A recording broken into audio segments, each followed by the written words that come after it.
And so I have to be, very forgiving of myself and others.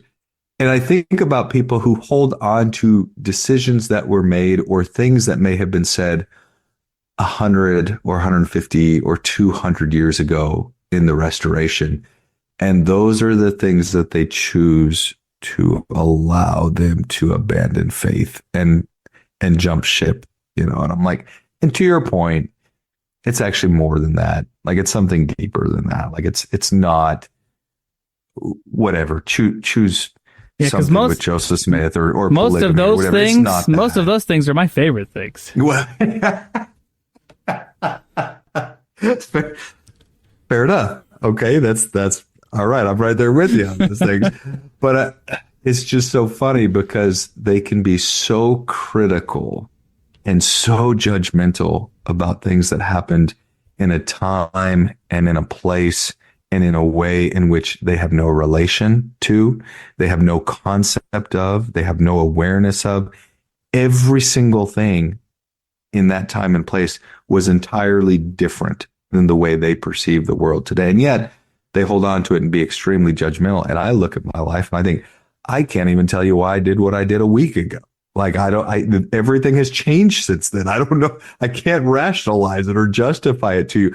And yet I find the church having to constantly be in a position where they're having, and I'm not saying they're having to, because I think the church has pretty much moved on from a lot of that stuff, but they feel like, they're potentially losing a lot of members because, hey, we've got to provide explanations for and rationalizations for, for things that happened so long ago. I'm like, that's absolutely insane that people would expect the church to be able to do that. Like it makes no rational sense whatsoever. And yet here the church is having to try to do that to appease folks who do not, frankly, do not have a relationship with and true conversion to the Lord and his ways. Like that's what it comes down to. Because once you have that real relationship, once you are experiencing life with the Lord and that conversion has happened, whatever it is in church history, because that's what it normally comes down to, it doesn't matter anymore. You realize that's nothing compared to what I've been given through the gospel and through the covenants I've entered into. I have found the greatest joy, the greatest peace, and the greatest strength in that covenantal relationship with the Lord. And so it really doesn't matter what these things are from the past. That's the saddest thing, is that relationship is available to all of God's children, and people reject it. Even those who have the covenant at one time, they abandon it, and they abandon that opportunity to have that relationship with the Lord. Now, I will admit that I'm not like most people. I can second that. I can co-sign on that for sure.